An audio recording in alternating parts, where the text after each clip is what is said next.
Welcome to BCGTV. This is episode 1 of our new show at Battleclubgaming.com, and you'll find it up on the Battle Club Gaming YouTube.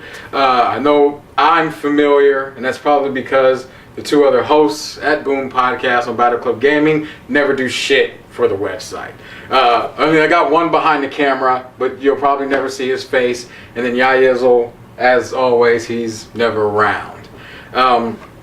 So BCGTV, what is it? Well, normally I would want to take Twitter questions at the end of the show, but this specific question I'll take at the beginning, and it's from SpongeBob. He wants to know, what is BCGTV? Well, it is what you're going to be watching for the next 45 minutes or so. And by the time we get to the end of it, hopefully you'll know what the show is, I'll know what the show is, and hopefully we'll see a second episode, unlike most of the other stuff that we see at Battleclubgaming.com.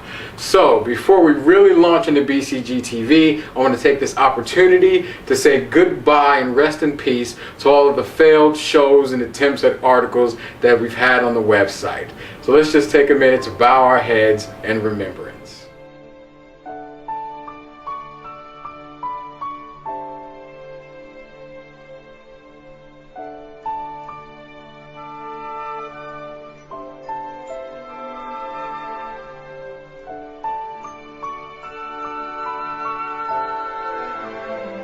A lot of those things I think really could have been successful, but yeah, they weren't. So yeah, what do? You move the fuck on. Alright, so let's talk about a little bit of games now. One of the things that's been going on lately, I don't know if you guys have heard, so there was this guy on Airbnb, right? So he rents a place off of this lady, and he basically turns himself into a squatter. By law, from wherever it is he just happens to be from, I don't know. We're not good at keeping up with the news and giving you factual stuff. I just know he was a person from somewhere who stole a chick's apartment. She hasn't been able to get him out. Well, they ended up finding out that this guy was actually on Kickstarter, making games through Kickstarter. And one of the first games that he made, that he got funded through Kickstarter, actually he never delivered a product from that. Which brings in a scenario that I think we'll start to see becoming very familiar in these next couple of years, as this bulk of Kickstarter gaming that was put through by the fans, is supposed to become a reality. That a lot of that stuff won't get made. And then what happens when it doesn't get made? Because as of right now, as far as I understand, Kickstarter doesn't have anything basically protecting the investors. And I know a lot of people will say, well, hey, you invested your money. It's just like putting into a stock. If the stock doesn't go, it's nobody's fault. It's just your fault for investing in it. But at the end of the day, if you have somebody who just blatantly doesn't deliver a product, that is a problem. It's not only a problem for gamers, it's a problem for the gaming industry, and it's a problem even for us on the outside here who have no interest in participating in Kickstarter at all. Because then when we get online to play the games, we have to deal with the assholes who are mad because they invested $5,000 in the game that they never got to see a product from. And honestly, it makes me want to go ahead and do a Kickstarter. I'll just draw up some little stick figures or something, put them on the internet, have people fund me, and then just disappear to Caicos or something. I don't fucking know. But yeah, so Kickstarter. It's kind of some bullshit right now. And hopefully I'm wrong and more people will deliver than not. But here at BCGTV, we are going to try and take you around.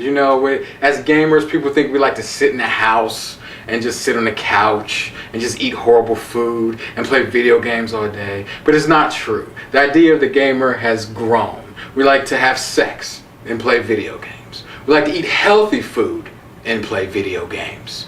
We like to go to the gym and watch other people work out and then go home and play video games. We differ nowadays. So the place we're going to take you to today is called Kingmakers.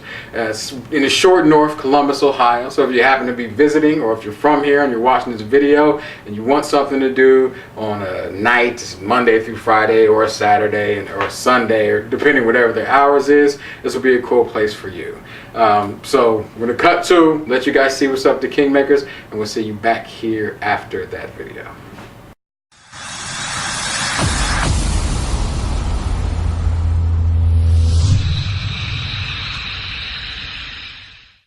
Alright, welcome to BCGTV. Right now we're in the short north, just north of downtown Columbus. So when you come here, you pretty much got everything that you need. Restaurants, bars, I mean it's jam-packed, especially on the weekends. But the one thing we haven't had down here so far is a place for the gamers. But that's about to change right now with Kingmakers. So we're gonna take you on a little adventure, show you something real fun. Just follow me. Right off of High Street in Buttles. Man, you can already tell going in this spot, it's gonna be off the chain. Welcome to Kingmakers. Hi there. Hi. How are you? Good. It's Yeah, welcome to Kingmakers. Thank you.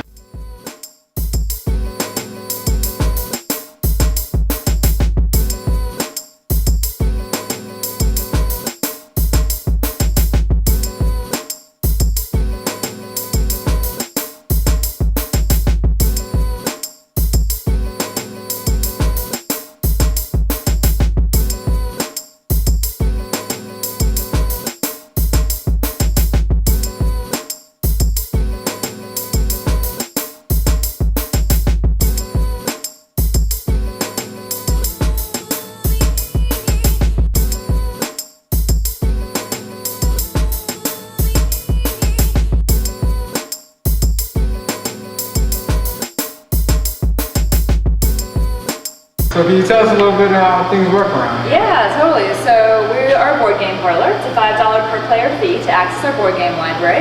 We have classics on a shelf over here, and the majority of games are going to be on the shelf over here. There's over 400 or so right now to choose from. We have tableside board game sommeliers to help you out, so they can help recommend a game, see what you're in the mood for, how much time you have, help you with setup, rules, and play. Menus are all around. We have 4 taps of wine, 8 taps of beers, and especially soda pop, hot drinks and snacks, and we just accept a credit or debit card to get a tab open, and you're all set to play from there. All right, nice. So you got somebody that's going to show us around and show us a couple of games? Yeah, absolutely. Whatever you're in the mood for. If you don't like something, we'll always recommend something else or try something. There's no limit to what you can try here. So sounds good to me. Board games, a couple of beers, a couple of sodas. I mean, yeah, that's paradise. That's right. What else could you need, right? What else do you need?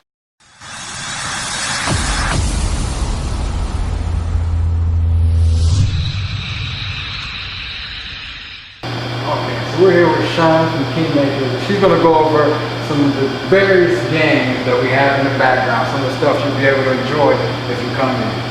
Yeah, so we have over 400 titles now. We're really excited to talk about that. Basically, we kind of tell everyone you can try a new game every day for a year and still have more to try out and have a good time with. The way we set it up is it goes from 2-player games down here, and then all the way to the end is going to be sort of your party games, a little bit more accessible to big groups. And then we have it arranged by a little bit lighter at the top and then a little bit more time-consuming, and complex down at the bottom. So that's pretty much the layout that we have. We have board game sommeliers on hand. They can help teach you any of the games. They can help you pick out games. They're really great for that, whatever kind of entertainment you're looking for, whether it be really upbeat or really thinking hard. We kind of got something for everybody. If you picked out 3 games for us today, we're going to try out to walk us through a little bit. Yeah. So we've picked out kind of ones that show the whole gamut of what we have. We have a 2-player game, which is Mr. Jack. Sort of a light party game, Timeline, which is a fan favorite. And then we also have Grabwell, which is a really hot game this year, and it's a little bit more of a strategy type game. I'm not going to be able to beat you in any of these games. You can probably beat me in Timeline. I'm not gonna lie, I love playing it, but I'm terrible at it. Dates are not my thing. All right, so when we come back, we're going to go over the 3 games she got us, and we'll see how good I can do it.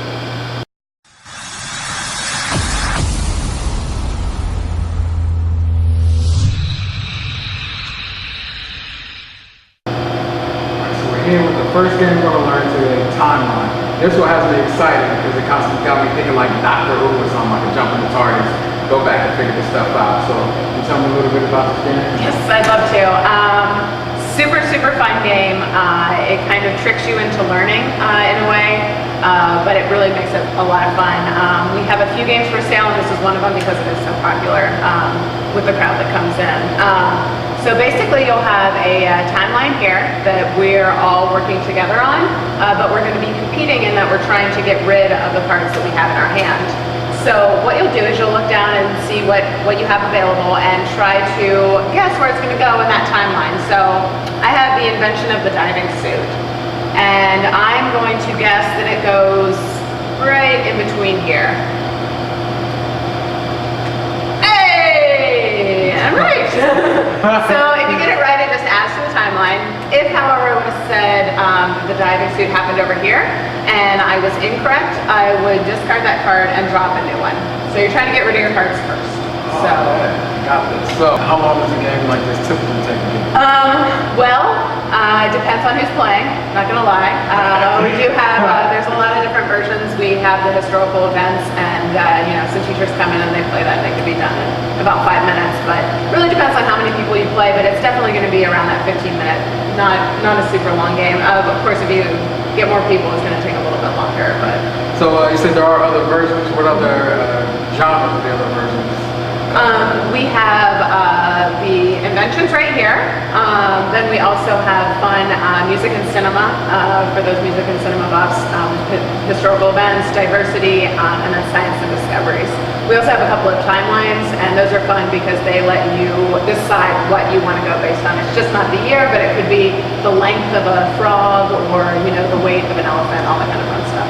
Nice, nice. So this would be my type of game as long as I jump out of the history section of it, maybe to the music and movies and things like that. All right, so we're gonna check out the next game. All right, so this next game you got out is looking right up my alley. Like we got some science fiction going on here. Yeah, really exciting game. A little bit one of the newer ones. A gentleman named Corey designed it. He did a wonderful, beautiful job. He was very nice and donated the game to our library. And it's, as you can see, it's got a lot of play. So what we have here is we've all been sucked into a singularity, and we're all slowly trying to escape and get to the warp gate. What's really fun about this is it's strategy, but you can pick it up relatively quickly. Basically, we'll all be picking cards to play, and then we're all going to play those cards at the same time, and that will dictate how we move. Basically, the 3 different colors are going to kind of show you how to move. The green ones mean that you're pulled towards whatever's closest. So if we had it out here like this, the blue one played this card, it's going to move forward 1, 2, 3, 4, 5, 6, 7 because it's moving in relationship to that red one. If we did the blue card, everything's going to get sucked towards you. So if you're the red one, you play this card. This is going to move 2 closer, 2 closer, 2 closer, and 2 closer. So that's how the blue one works. And then the last one is really fun. It's sort of the maroon red card. It pushes you away from whatever's closest. So if the red one played it here, since blue is the closest, it's going to go 1, 2, 3, 4, 5, 6. Just like that. So a lot of fun, a lot of different mechanics. What really works so great about this game is that you're never out of it. If you're in the lead, it's really hard to keep the lead. And if you're in the back, it's really easy to move up there. So. It's kind of reminding me of like the red turtle shell in Mario Kart. Like you think you're in front, but as soon as that turtle shell comes, bam, get back to the back. Totally like that. Oh my gosh, you nailed it. I'm using that. Can I steal that? All right, so I'm gonna be honest. I'm colorblind. Okay. Well, let's say basically just pick a set of cards and just grab those, and then I'd grab these. And we basically just keep going back and forth until all the cards got taken up. And I had it set up for a 3-player game, so you'd usually have a couple less cards out there, but we can do a quick round, and let's do it. I'll be yellow and you can be blue. So now we're both going to play at the same time, but we're going to set it face down in front of us. All right, now we reveal. And the one extra thing is that the way we decide what order we go in is alphabetical. So you'll see the elements, and There are a few liberties with these elements, I am not gonna lie, but they are all done really beautifully. But you would get to go first. And so I'll move 6 spaces. And since there's nothing else out there, you're gonna move forward. Perfect. And then mine, I'm pulled towards whatever's closest. So 1, 2, 3, 4, 5, 6, 7, 8, 9, 10. Just like that. And then we discard and go again. Alright. This game right here is something that I'm gonna have to come back up here and play. It's like Stargate and Mario and all that stuff mixed into one. It can't get any better than that, right? Let's go check out the next one. Alright, so we're here with our final game. This one is looking a little busy, so you have to walk me through this. Yep, definitely a lot of pieces. Don't be intimidated, don't be afraid. That's what we do here is we help you through the game. We'll teach it to you, no worries. You don't have to worry about that big instruction booklet. We got that for you. We don't use those anyway. Get out of here. So what we have here is there are all the different people in the city. And at the beginning of the game, Mr. Jack would go through this list of all the different characters and pick out, and so we know that in this game, John Smith is going to be Mr. Jack, but you would keep that hidden. What you're trying to do throughout the game is move people around. Mr. Jack is obviously trying to stay hidden away from the other characters, and the detective is trying to find Mr. Jack. If you look down here, you'll get to see what each of the different characters do on their turn. They all have different movement speeds. Miss Stealthy can move a little bit quicker, and she can also, her special ability is she can move through things. So they're all going to have special abilities. Sergeant Goodley here will, that's the worst whistle I've ever done. But let's say theoretically that was the whistle sound. He would then move the players towards him, basically summoning everyone closer to him. So the game would progress on through these 8 different rounds, and at the end of 8 rounds, you would either have captured Mr. Jack or the game, Mr. Jack would escape. So a couple of different ways to win. It's really great for 2 players. Even your first time out, it's going to be something great for you to transition into like those meteor games. It's a lot of fun. You can pick up on it really quickly. It sounds kind of cool, like they have a little bit of RPG elements into it, different characters, different characteristics and abilities that they can use. Definitely. So definitely if you're into like some Final Fantasy or something like that, it might be the one for you to check out. Well, my favorite thing to do, no matter what I'm doing, is to have some drinks. Now, I'm not necessarily alcoholic, I'm more of the pop kind of guy. It looks like they got me covered. But can you tell me all the different choices you have when people want to come in, play some board games, and get a little drunk? Yeah, totally. We can start with the pop. It's always a great place to start. We're pretty proud of our selection here. We always keep about 15 or so specialty soda pops on hand. The majority of them are going to be the root beer variety, some really fun ones like salted caramel and frosty vanilla root beer. We also are really fun ones, probably our most popular pop is lemonade. It's pink lemonade with a Soviet theme, so a lot of fun jokes on this bottle and some really fun stuff. But also, yeah, if you'd like an alcoholic beverage, we do have tap wine, and we're one of the only places in Columbus that carries tap wine. 2 of those lines right now are local. My brothers drink mead and ginger bergamot blue, which is really fun. Also have 8 taps of beer, also a couple local varieties there as well. And then hot drinks if you're in the mood for a latte or a chai latte or an espresso. And a really fun snack section as well. So some local companies there too with the nut mixes and the cookies. So you got it. We got board games, we got alcohol, we got non-alcohol. It's something for everybody. This is a big party in here. So come down to Kingmakers. This is really the place to be if you're in the short north. Oh, yo, hold up. I can't believe I actually get something to drink. I can't believe I almost did that. You know what? I think I want to try that vanilla blueberry. It's looking really good. Fantastic. Here you are, sir. Fast service.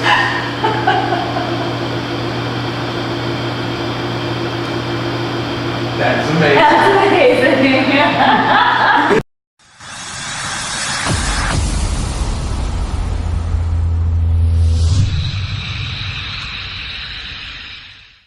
Alright, so that was our little adventure at Kingmakers. You can find it on Buttles Avenue in the short north, Columbus, Ohio. A lot of fun there. I definitely suggest everybody going. Sherm and the owner were very cool to us, very inviting, and frankly, it's just like it's a fun place to be. So now I want to get into a lot of people, if they listen to the podcast, they're listening to Boom Podcast, they follow me on Twitter, which you should, at Boom Podcast on Twitter, and also at Battleclubgaming, there's no A, it's G-M-I-N-G, no A, Battleclubgaming on Twitter, and also Battleclub Gaming on the Tumblr and on the Facebooks. And I also think we have planes that fly through the sky with Battleclub Gaming written on them. Follow those two if you also have an airplane. One of the things people know me for, they think I am a hater of indie games, indie developers and indie games in general. I just want to clear the air. It's not true. I don't hate indie games. I don't hate indie developers. In fact, I love them. I love the fact that smaller companies and small people can just make a game on their own with a small group of people and get fortune out of it. Or even just see their dream come true of having something that they've probably dreamed about since they were kids come together and actually create and manifest the actual product. My problem with the indie development and stuff is the fact that I paid $400 for a system and all I get is content that I could play on anything from an NES to a Super Nintendo. That's my issue with it. You know, when I'm playing my indie games on my PlayStation Vita, oh great, I'm cool with that. It's fantastic. If the majority of the content on the PS Vita ended up being indie developed, I'll be totally okay with that. But not on my expensive home console. Okay, with my expensive home console, I want AAA titles. Even AA titles are fine. I mean, you can have some pretty cool AA titles, but I want something that's actually going to push not only the power of my console, but is making me feel like it was definitely worth the purchase. And the fact of the matter is, sometimes just having a good experience with a game is not necessarily justifying the amount of money that you spent on it. And that's just my view. I love the indie games. I love Mutant Mudds. I'm playing Mutant Mudds right now. Got it on my PlayStation Vita. I'm sitting on the toilet. I'm taking my shits. I'm playing my Mutant Mud. I mean, it's soothing when you have diarrhea to kill Mutant Mudds in the game. That's all I'm saying. But yeah, so now we are going to cut to the Blue Shack podcast. Put together something real cool for us. We're going to go through a couple of games that'll be coming out here shortly. All of them actually look kind of cool. So here we are, the Blue Shack podcast. Battleclub Gaming TV Blue Shack Edition. TV Blue Shack Edition. That's right. And today we are talking about, I guess, what, 3 games, John? Yeah, sounds like it. Well, I'm not sure which one we're going to go to first. We've got Hobo Come. Yeah. It sounds delicious. Axiom Verge, which is that's right, Axiom Verge, which is a pretty big rip-off. Yeah, it's a pretty big Metroid, but it's like we can talk about that one first. Yeah, let's talk about that one first. We got lots of Metroid elements and what looks like graphical nods to Metroid, but the guy looks like a bad guy from Contra. Well, the good guy from Flashback. I mean, either or. I just imagine just give him a backpack and he's one of those runners that don't do anything. Yeah, but I mean, that's fine. It is. I agree. It is kind of a dull character design because it's just like a dude. Yeah. But the game world, well, the game world looks like a Metroid world where I'm very comfortable being. The gameplay, it looks kind of wicked like that. There was an Xbox indie that was called, damn it, I can't remember. It was something about weapons, weapon of choice. Mm-hmm. And I think it might have also been on PC. And it looked like that. It looked reminiscent of that because it had a lot of guns that were just flying everywhere and like giant, well-animated. And there's some craziness going on. Flamethrower and crazy other projectiles that go in random directions. It felt a little bit like weapon of choice. But yeah, mostly a Metroid. Well, I mean, if anything, I don't want to say knockoff because it looks like a lot of fun. Yeah, well, it truly is though. It's unoriginal, but the maker of the game was on the maker of the game was on Subhomes, and he was talking about he was all happy to be at E3. Sony was just like pimped him out, and then what's his name walked by, Reggie Donkey Kong. Yeah, and he goes, hey, that looks a lot like Metroid. And then one of the other guys from some Nintendo podcast, he's like, well, if your guys aren't going to make it, at least someone should. Yeah, at least somebody's going to do it. Yeah. Yeah, you guys are putting out Metroid Fusion and Super Metroid again. Thanks for the repeat. Yeah, I mean, I'm okay with that, I guess. Replaying some games I hadn't played in quite some time, but But this damn one, it, Nintendo. This one brings you back to its freaking roots, Yeah, man. You're going up, you're going down, you're going left, you're going right. Looks nice. There's big bosses and pretty nice graphics. 16-bit. Reminiscent of some. It looked like Super Nintendo, but felt like regular Nintendo. The next, to me, it felt like after that. It felt like a side-scroll PlayStation generation game because of the way because of how many things could be rendered and move around at the same time. Well, that's what it is, but it's just like you saw the projectile gun that was just firing different projectiles and random like a spray, stuff like that. Yeah, couldn't have been NES era. That's why I think of it more like. But yeah, I mean, you see everything, but it's like it looks 8-bit, it looks a little bit 16, and then you got the options of now, so you can put as much stuff as you want to. Exactly. So you got like that's how they could do the well animated different weapons. So like more complicated weapon types with bouncing lasers or heat seeking projectiles and lots of them, or even the flamethrower dynamic, but to make it look really good. I just wonder if you turn into a ball in this game. Oh, you probably do at some point in time, or you get a portal gun. You turn to a square. I would think, but we don't get sued. Turn to an octagon, turn to a square. Yeah. And so our second game that we wanted to talk about, in my opinion, a far less impressive entry compared to Axiom Verge, but Hobo Come. Yeah. Okay, you're the one that wants to play Hobo Come. Hobo's Come looks good. Okay. It's cussing. No, not really. That's pretty dirty. Anyway, Hobo Come. Yeah. Hobo Come. Oh, Hobo Come. Sorry. Yeah. I've been making you say it dirty this whole time. Hobo Come. No, that's just how I read it. Hobo Come is I don't know, it's a straight, hey, let's get super high and play a video game that doesn't mean anything. The game means nothing. You're playing through the game just to play it. You can go all the way to the end without doing anything. Can you? Yes. That's what they were showing you. Oh, okay. Well, I was under the impression that you had to do a certain amount of things just to make the door open in the level. No, just go to the door and light it up and just leave. Oh, okay. There is missions. There are missions. I mean, there's things you can do. You can pick up some people and they'll pick up bat crap. Yeah. And then they'll want to go back to the bats. Or you're taking these people through this whole parade. Through a fair. Yeah. Just guiding them around. But it plays out. I mean, well, as you may or may not have seen in the videos that they have available already, it plays out a lot like Flow, except with the paper, the pastel colors and the what looks like cartoon graphics kind of. I saw more like Flower. Yeah, that's what everyone's been referring to Flower because of how it's just a game where you just kind of move around and stuff, and almost aimlessly, and have a lot of fun with low stress environment. And it's an art style game, and I think it's also because it's got that common Sony thing that these are both Sony games. But I mean, I don't know. I disagree. I don't think it plays out like Flower. I liked how Flower was. I thought it was beautiful. I wouldn't call it a Sony game because it's not. Oh, I thought it was coming to Sony. It is coming to Sony, but it's made by some. I think the guys' names were Dick and Hogg. I wouldn't call Flower a Sony game in that sense either, but it was only on Sony. Yeah. This is why I call it Sony game. Yeah, I'm sure that somebody else made it and that it was purchased. And it looks like fun. It looks like casual gamer fun, I guess, and some real pretty stress relief if you don't have any place else to relieve it. But yeah, that's like I told you earlier. I'd rather just pick up my guitar. I hate you playing. I hate every vehicle that exists in the world right now. I wish that gasoline didn't exist. The planes take even longer. Because you could hear them from like real far away. Oh yeah, I know.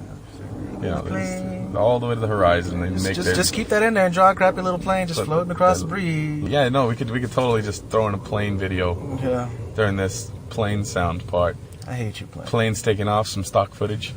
Well, like I said before, to me it's one of those relaxing games because I get home from work and there's sometimes I get so mad that I want to punch little Vietnamese children in the face for no apparent reason, but there's none around me, so racist.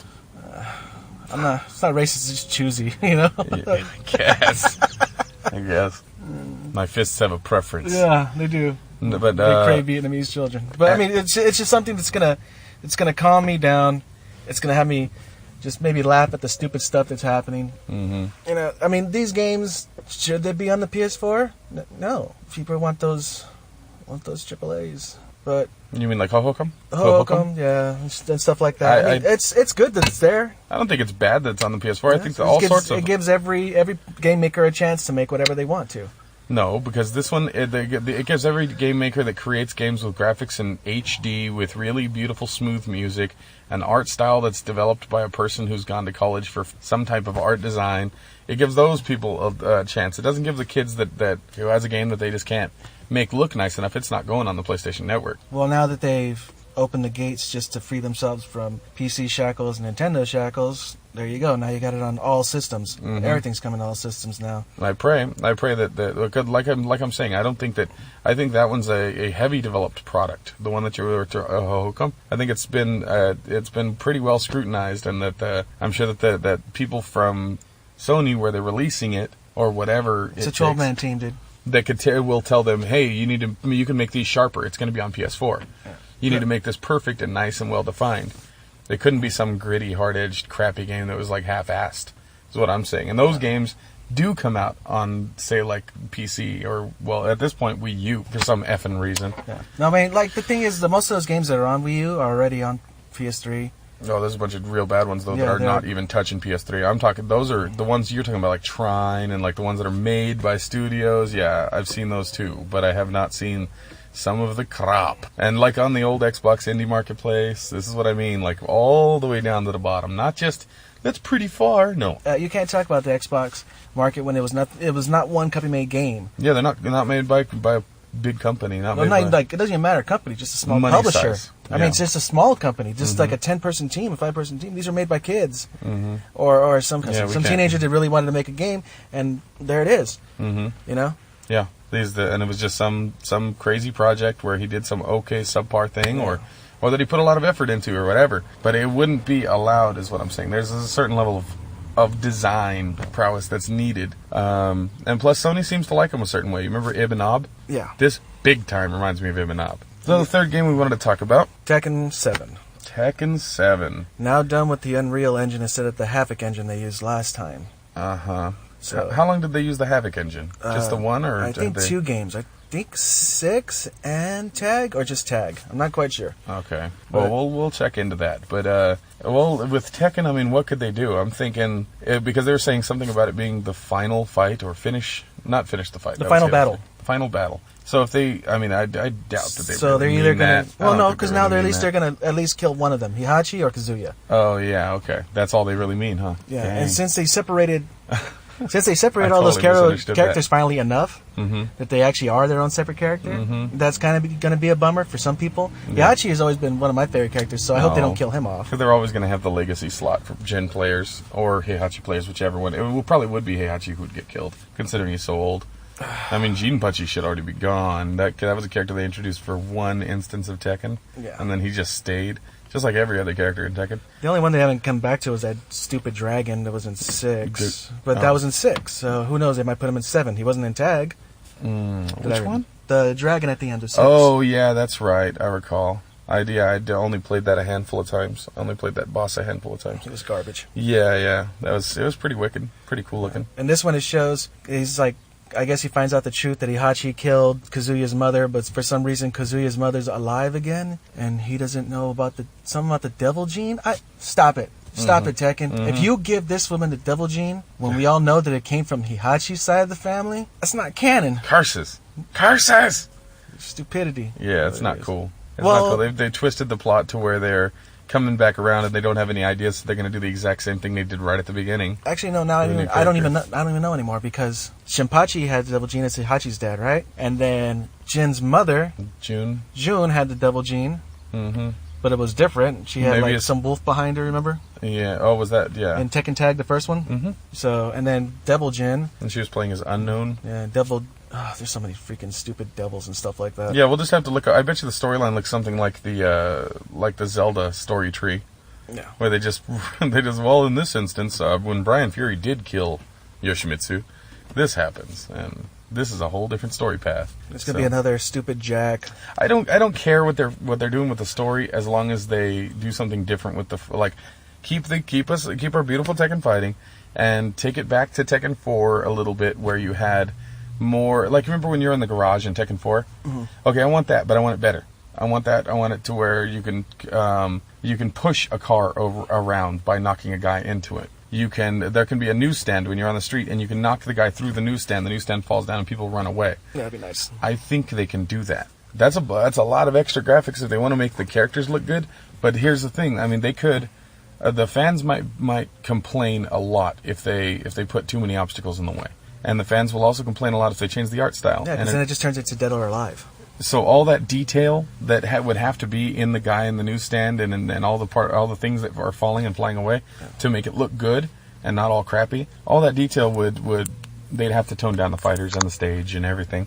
Yeah. So it has to be like self-shaded. It'd look like Wind Waker Tekken. I want to see something terrible. I want to see Lee, what's his name? Lee Shaolan, yeah. My favorite character? Yeah, purple hair. Oh, Violet's his purple hair form. But I want to see Lee, because every ending he usually has that goofy thumbs up at the end. Yeah. I want him in the most opportune moments, like they're starving kids in Nigeria and he throws a thumbs up and a smile. Oh, no. If you see a bear cub trying to wake up its dead mother and you see him pop out and gives a thumb and a smile. Mm-hmm. I just want to see something terrible like that. Yeah, you're never going to see that. I want to see that. In your life. You can make that happen. Yeah, we can make that happen. Please make that happen. That's ugly.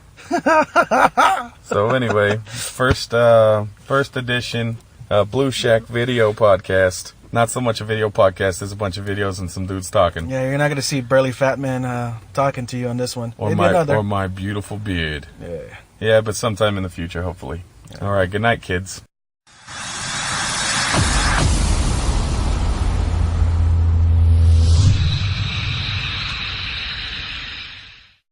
Welcome back to BCGTV. So this is the section where we're going to read any comments or mail that we may have gotten from you guys, either through Twitter, through email, or Facebook, or smoke signals, or however you got it to us.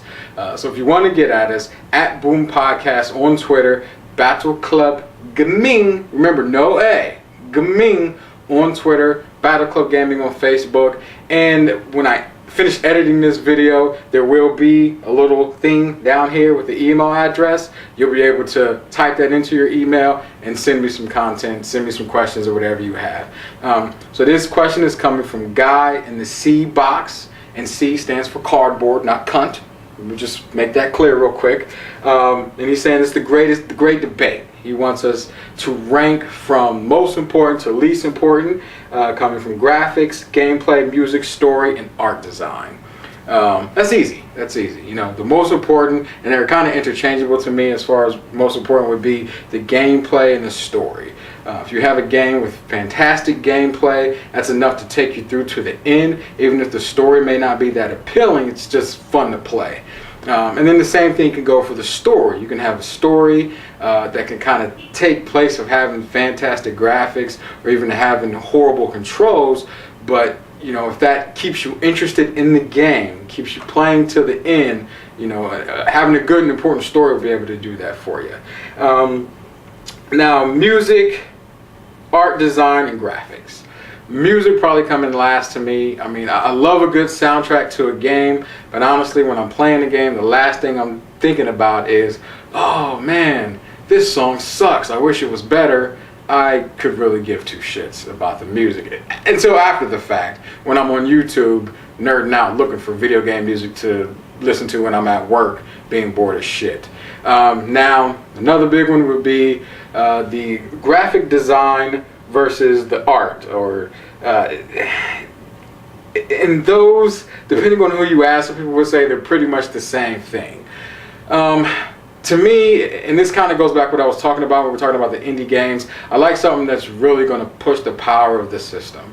So when we're talking about like the design, I think that when you have good design that really pushes the power and utilizes full aspects of the system, as opposed to just kind of like the art style, where, you know, like the new thing is this pixel art, where they're using pixel art as art for some of these indie games, and this is supposed to be like the new cool thing. No, it's lazy, it's not cool, it's just a way for you to save money. It needs to go away. It won't go away, but it needs to go away. So yeah, the most important things, story and the gameplay. So now we've reached the end of our show. You can email us at any of the various methods that I've given you to get in contact with us. You can cuss me out, you can berate me, you can belittle me, Don't call me the N-word. I will block you. That is a problem. Don't like it. Okay? So as we end our show, what I want from you guys is those same places that you've communicated with me to ask questions. I want you to send your videos. So send us a video about 1 to 3 minutes long of you playing your favorite game, your favorite moment from a game, or the game that you might even just hate, but you just play it just because. Have a little video. Tell us about yourself. Tell us about your city. Tell us about the last meal you made. Tell us about the game you're playing. Whatever. This is your opportunity to get profiled on BCGTV. And I would like to thank Naysayerz, who we reached out to for our first video. So we're going to cut to her and let her tell us a little bit about herself. And while we're at it, on the day that we are recording, is her birthday. Happy birthday, Naysayerz. So you want to go follow her on YouTube, follow her on Twitter, but she'll give you all that in the video. So this has been BCG TV. I hope you guys like it. Hopefully we will see in episode 2. If not, then we'll give a eulogy for this show on the next failed show that we try to create. Peace.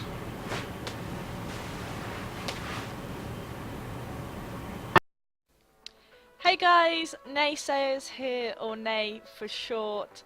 I'm from the UK and I'm another one of those bloody YouTubers uploading gameplay and vlogs to my YouTube channel on a regular basis. Well, I try to make it regular, but life happens. And I call myself a gamer. Basically, if I'm not at work and I'm not doing my housework, I'm gaming. And I play all sorts of different games. I'm mainly based on PC. I built my PC a couple of years ago, and that's kind of the handy thing of being an electrical engineer. So yeah, I built my PC. I have a very extensive game library on my PC, but I also play on console as well. I currently own an Xbox 360. I'm looking into maybe getting a next gen console like the PlayStation 4, or maybe just getting a PlayStation 3, so I've got more friends to play with. Now, I've been in the YouTube community for 5 months now, and it's been really nice. Yeah, the guys are looking after me, thanks. And I upload gameplay, like I said, mainly of games that I've regularly been playing with friends. Although I like to think of myself as a solo player, maybe.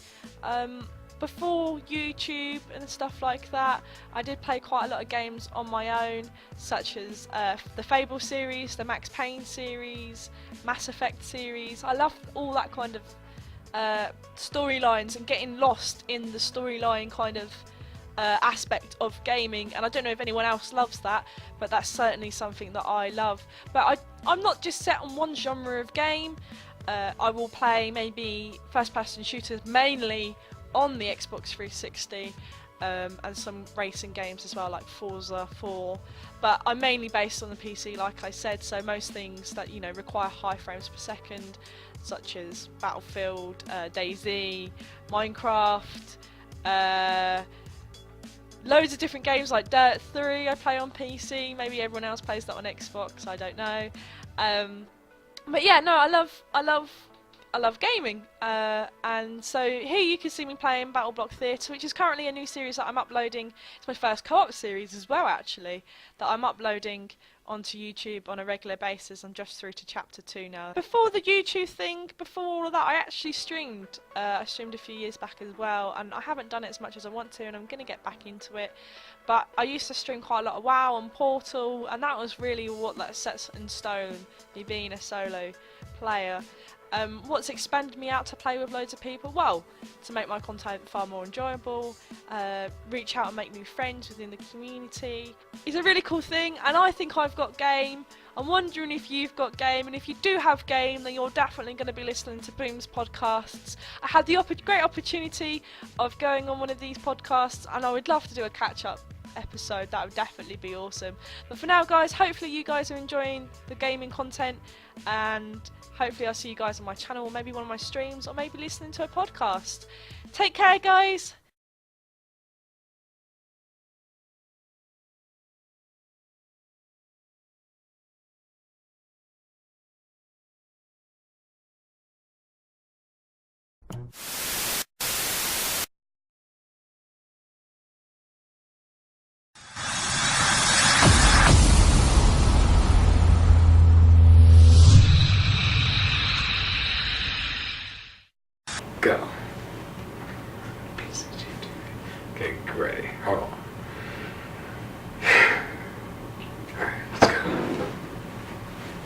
Mic check.